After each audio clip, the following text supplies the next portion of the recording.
Reflexiones reavivados. Reflexiones basados en nuestro estudio diario del Reavivado por su palabra. Yo soy Elias Gómez. Estamos en el capítulo 17 del libro del Evangelio de Mateo. Este capítulo nos presenta la transfiguración de Jesús. Jesús lleva a un lugar a 3 de sus discípulos, a Pedro, Santiago y a Juan, hermano de Santiago. Y allí Jesús se transfigura, se muestra tal como es en el cielo, un ser celestial, resplandeciente de luz, etc. Y es allí donde se le presenta a Moisés y a Elías, dos representantes de la humanidad. Elías, alguien que fue al cielo sin pasar por la muerte, y a diferencia de Moisés,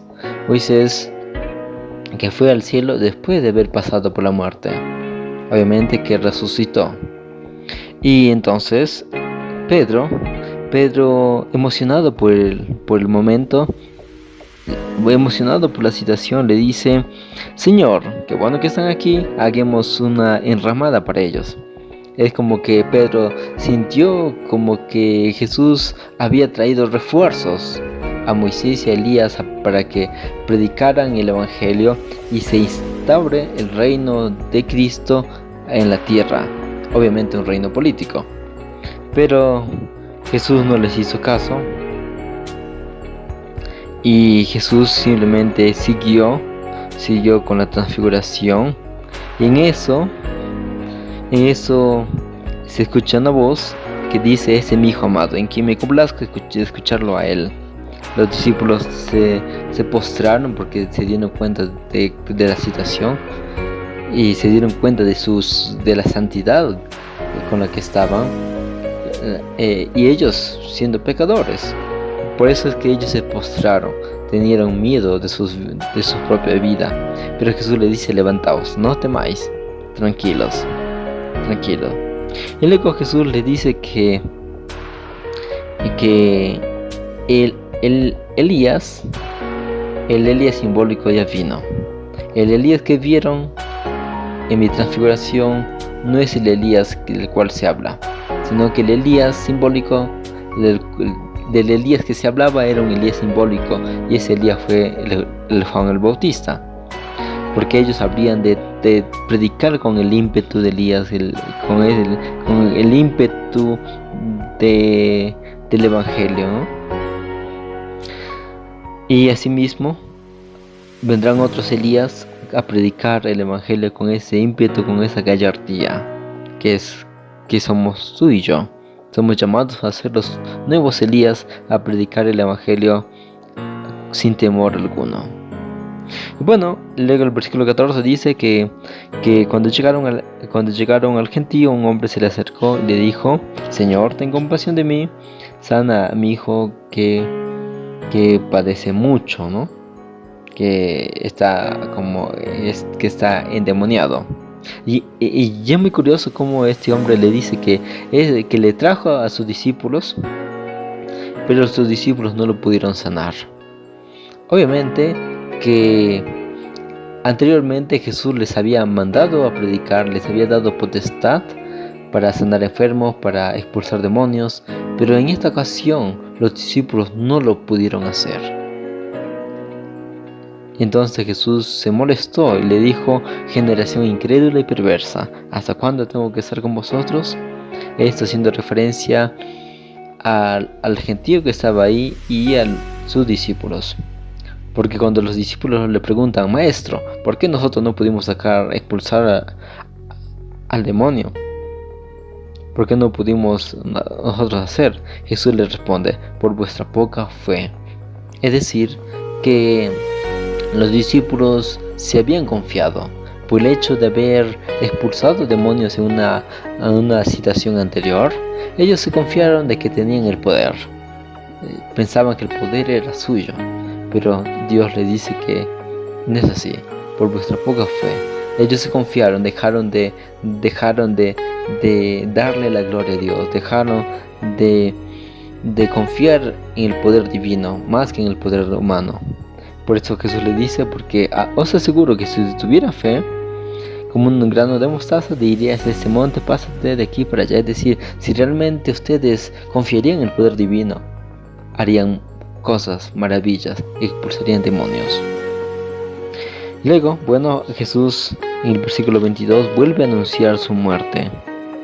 Vuelve a anunciar, eso lo dice en el versículo 9, que habría de ser muerto, pero habría de luego resucitar. Y el versículo 22 y 23 vuelve también a anunciar su muerte.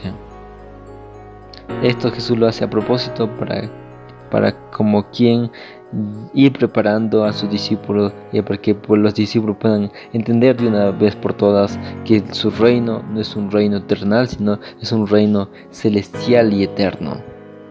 Por eso Jesús le dice que va a morir, pero luego habría de resucitar. Pero los discípulos no lo entendieron del todo.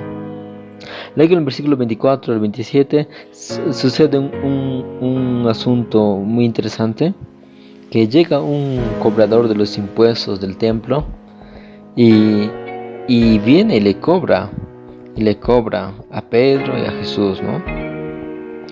Entonces Jesús le dice, en resumen, ¿no? Jesús le dice, ¿con qué derecho él tiene para cobrar impuestos del templo a uno que es judío? Eso debería cobrarle a los extranjeros que vienen de afuera. Pero para no hacernos problema, Pedro ve y lanza el anzuelo, y el primer pez que salga, tómalo y al abrir hallarás una moneda suficiente como para pagar el impuesto tanto de ti, Pedro, como de mí. Es muy interesante cómo Jesús actuó. Jesús no se puso a discutir, no se puso a reclamar con qué derecho me cobran, que se ha creído. Jesús obviamente sabía que estaban actuando de forma injusta, sabía que le estaban probando, pero Jesús, para evitar la discusión, para evitar un debate innecesario, simplemente Jesús dijo, ok, hay que darle el impuesto que pide. En este capítulo podemos encontrar algunas lecciones, muchas lecciones, pero podemos resaltar algunas. Uno es que Jesús mostró la transfiguración a sus discípulos para enseñarle a sus discípulos lo que ellos habrían de ser al final de los tiempos, transfigurados, transformados, y que no debemos temer si estamos del lado de Dios. La segunda lección que podemos encontrar es que no debemos conformarnos, no debemos adormecernos en el lugar donde estemos. A veces somos cristianos de muchos años, leemos la Biblia de muchos años, pero nos adormecemos y pensamos que tenemos el poder en nosotros mismos, cuando en realidad día tras día debemos aprender a depender, aprender a confiar en Dios. Y de esa forma Dios podrá hacer maravillas a través de ti, a través de mí.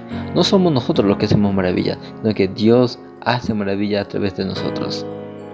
La tercera lección es que evitemos discusiones innecesarias, evitemos debates innecesarios. Obviamente que el cristiano puede refutar, puede defender la verdad, puede defender ante la injusticia, pero hay situaciones en que no es necesario hacer escándalo, simplemente actuar, ponerse en un nivel distinto y entender la necesidad de las personas. Eso es lo que Dios nos muestra. Como ciudadanos del cielo debemos entender que el reino de los cielos es mucho más trascendente. Por lo tanto, no tenemos nada que temer, inclusive la muerte, inclusive los reproches o injusticias de las personas. Esto fue el Revivados por su palabra. Un abrazo, que Dios te bendiga, que tengas la paz del cielo. Chao.